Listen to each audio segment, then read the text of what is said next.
My name's Diane and I'm a donor mum. My name's Leanna and I'm a donor mum. My son Daniel was 15 and he was full of life, full of mischief and cheek, and he just had the rest of his life ahead of him. It was, the whole accident was a total shock. You don't think it's going to happen. He was in a car accident that wasn't a bad car accident, but he was unconscious at the scene.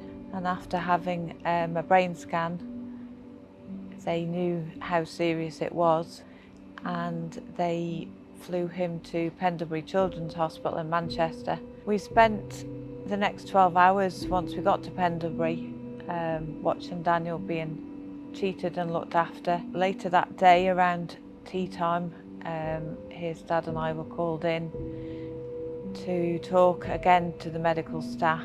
The Daniel we knew had gone, and it was only the machines keeping him alive. It was at that point we were asked, had we ever thought about organ donation, which we hadn't, but his dad and I just looked at each other and said yes, that we would like to. We knew that Daniel would want to help somebody after his death. The next couple of hours were a blur really, but I do remember them going through the list of organs, that asking us what we'd like to donate of Daniel's, and we agreed to his heart, his pancreas, his kidneys and his liver.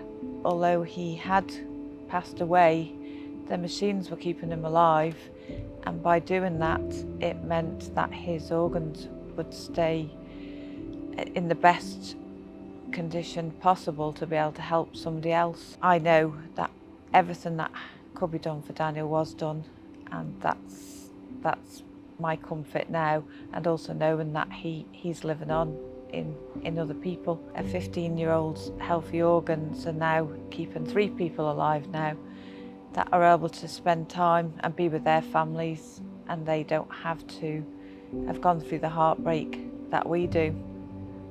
I woke up at 11:15 in the evening and something wasn't right. I could see that Jake was getting a little bit more breathless. So I said, okay, Jake, I said, we'll go up to the hospital. When I come back down with the car, Jake seemed to be hyperventilating. I phoned 999 because I knew I wasn't going to get up to the hospital. So my husband came out of the house. We were told to give him CPR.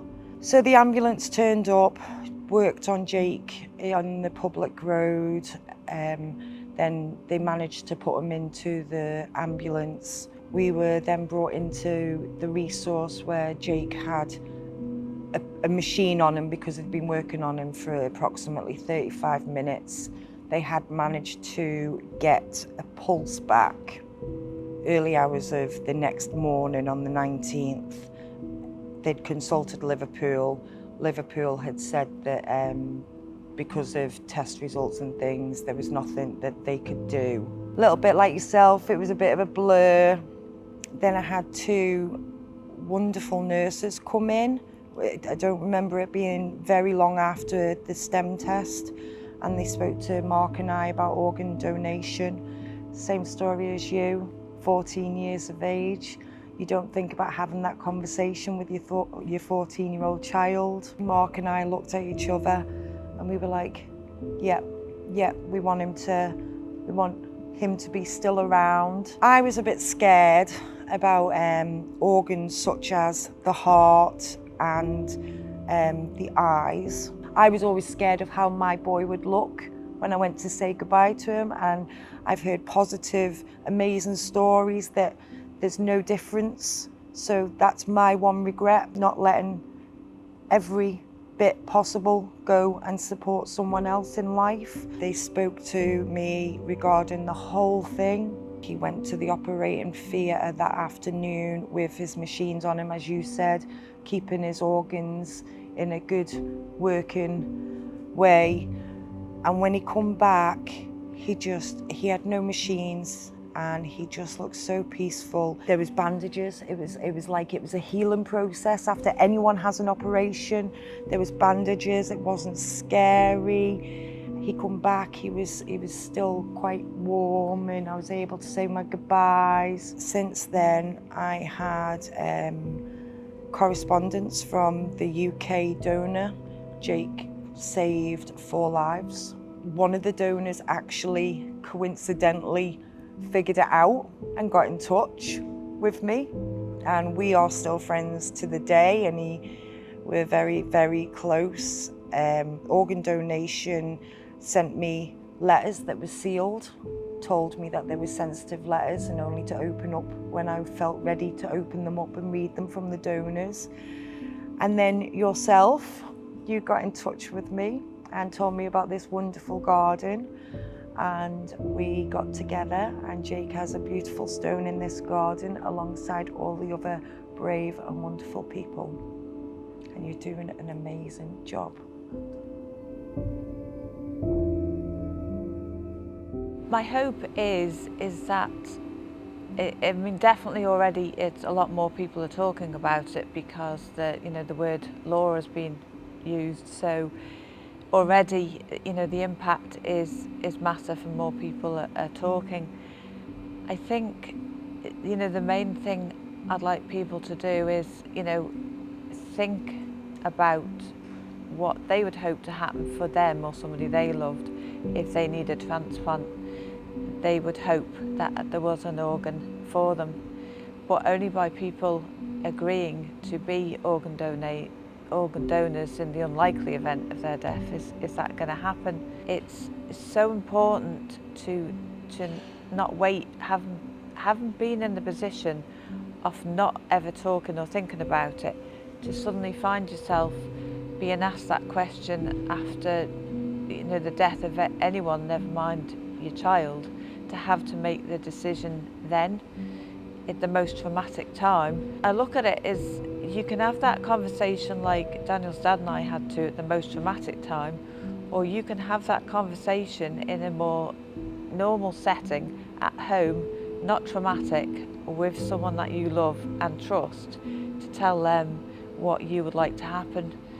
And the main thing I'm hearing is why should it be, if I make a decision, why should it be my loved ones that they can overrule that?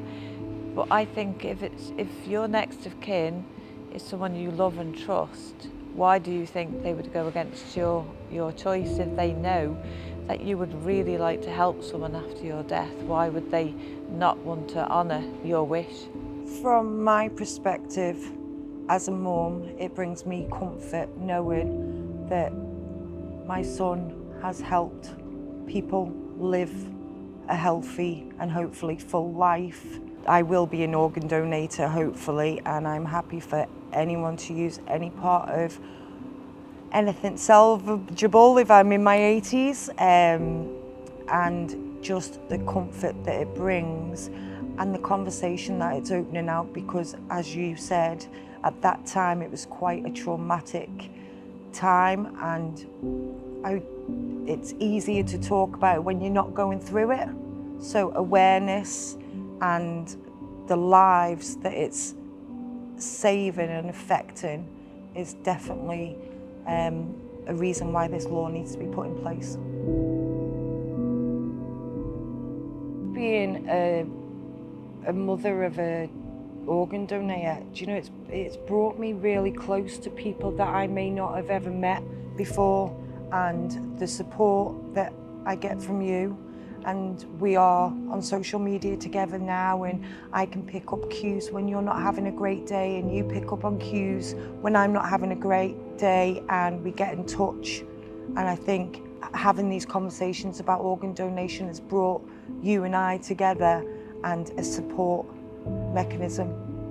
Yeah, I think afterwards you're not, I don't want anyone to ever feel alone afterwards, and there's people that I've got in touch and I've put them in touch with somebody else and they've formed a bond.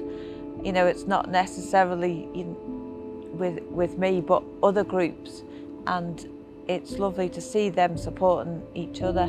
you're never alone, and there's questions you can ask 15 years later. So it doesn't end on the day that your loved one's organs are retrieved. It carries on through all the different channels. And I'd just like to say thank you as well, because I get messages from social media when people walk past this absolutely gorgeous garden and they've seen Jake's stone, and they'd let me know that they'd say hello to Jake, and that is a comfort.